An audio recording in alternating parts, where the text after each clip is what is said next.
F-bomb history.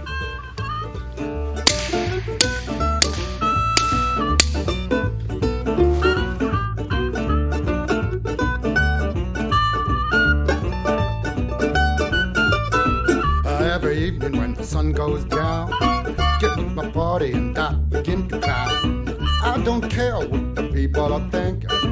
I'm not drunk, I'm just a drinking. I set 'em up, another round. I set 'em up, another round. I set 'em up, another round. One more round won't get me down. Previously on F-bomb history. Yeah, he's shooting white rabbits off his freaking skis, right? So the guy turns into a freaking epic. What the fuck? Turns into an epic. What the fuck was that? I'm out of beer. You're out of beer. Addy, can we have a beer, please? Did somebody say they need a beer? Oh my god! I love this girl. I swear to God. How many bunnies did Simo shoot? How many Simo used to shoot bunnies for a living. A lot of bunnies? Well, no. All the bunnies. He was like shooting bunnies on skis. There you go. Hassenpfeffer. Because Cooks, where's my Hassenpfeffer? Bunny slaughter. I mean, I've had some bunny meat, let me tell ya. Okay. It was pretty good. Oh, they're back for their revenge! Get the grenade! The grenade! The grenade!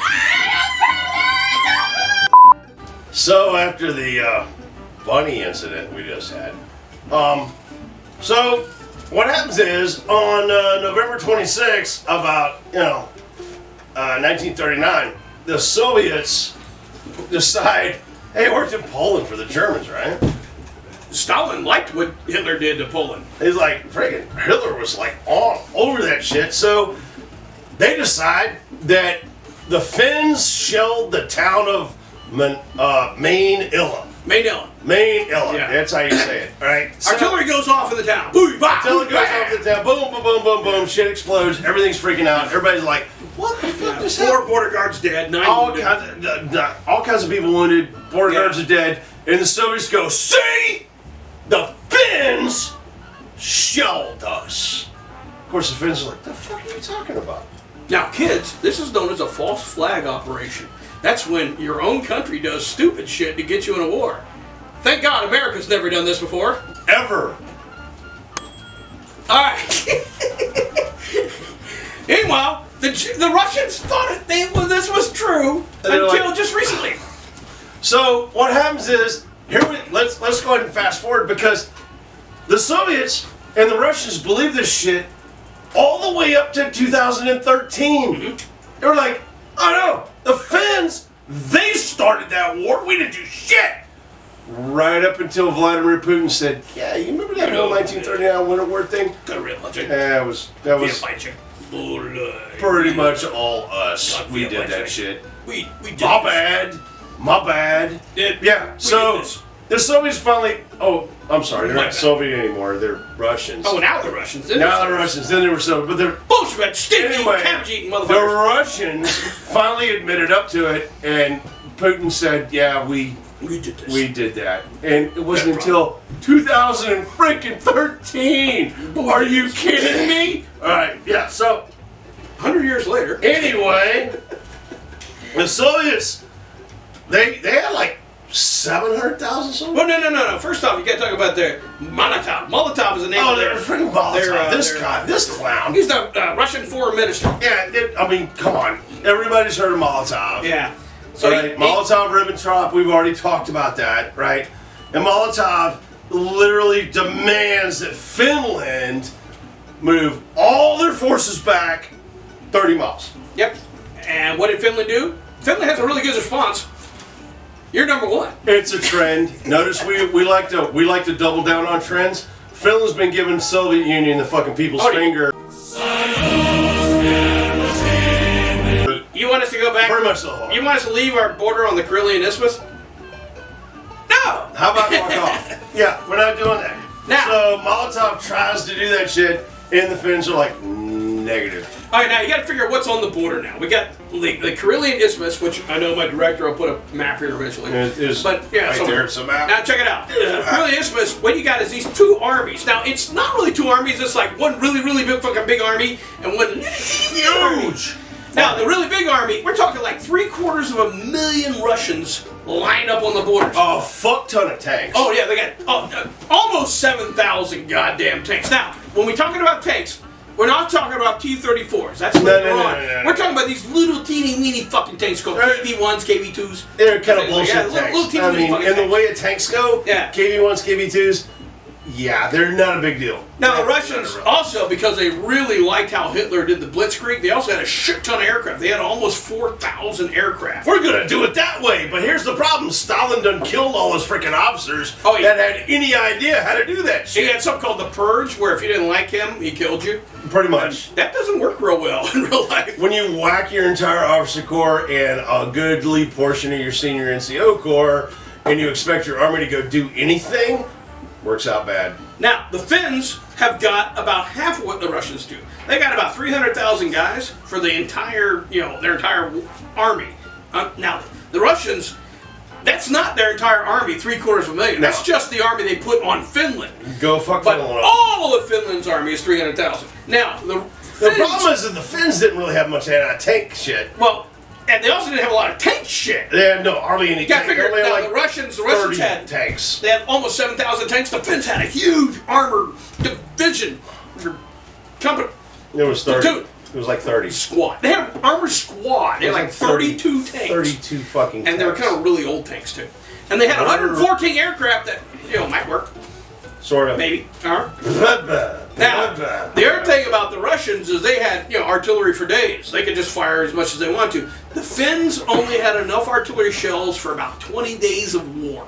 And that's it. And food, and fuel, and everything else. 20 days. That was all they had. Now, the Finns are smart about this. Okay, if we only got 20 days worth of artillery, what do we do?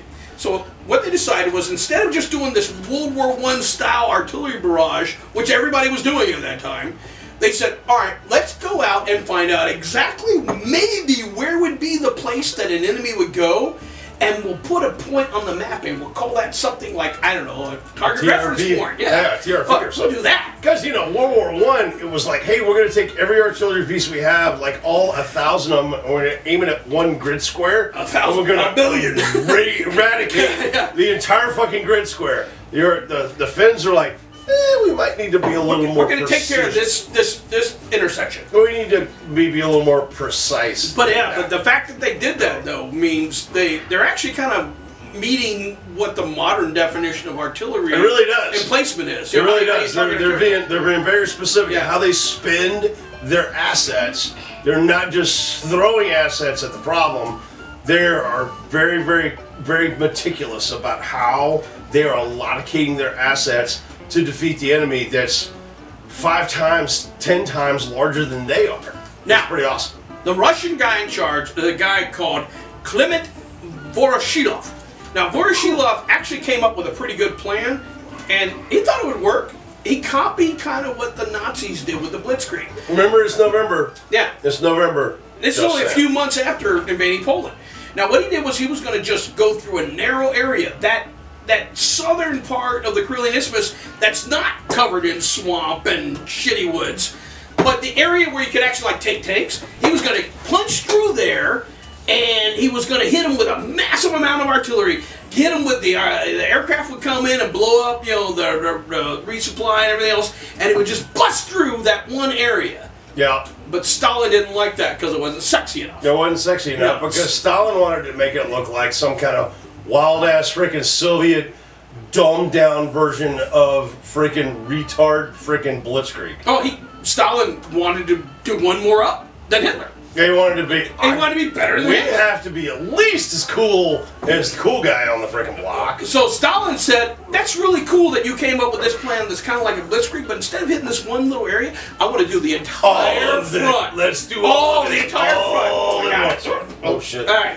Now, the entire front means what happens is instead of having a lot of Russian units in one area, you have Russian units spread out all across the massive Karelian Isthmus. Okay, so anybody that understands tactics, and anybody that understands how Like, you want to bring your freaking biggest force and the most firepower and everything on one specific point to eradicate that point, to break through, right? If you bring all that firepower, all that shit, all in one point, if you spread all that shit out, you dilute the shit out of it, and you're not going to punch through. And not only that, but you got to realize the southern part of the Karelian Isthmus, you can put tanks through. You can travel. Let's go to the northern part of the Karelian Isthmus. It's a fucking swamp! There's these two gigantic goddamn lakes called Kadoga and Karelia, and these two giant lakes are surrounded by swamps and really thick-ass woods with no roads through them because nobody goes there. It's kind of like, I don't know, northern Maine. It was nobody goes there. Nobody, who cares? Nobody. Yeah. It's like it's no man's land. You go there to do one thing: hunt moose. That's why you go there. You go hunting moose. That's it. Yep. So, well, here's the other problem. The other issue is freaking, they can't freaking punt. It's fucking wintertime. God, it's winter. You started this It's fucking winter. getting cold. That's why it's called the Winter War. It's in Finland, and it's cold. Holy shit, does it get cold there? Next time on F-Bomb History. I can only have so much Viking penis in one day. That's what she said. That's what the English used to say. Are we good now? Okay. Are we good? Talk about dicks. Came home last night all full of lush. My babe began to fuss and I said, honey, honey, I don't care what the people are thinking. I'm not drunk, I'm just drinking. I said I'm up, another round. I said I'm up, another round. I said I'm up, another round.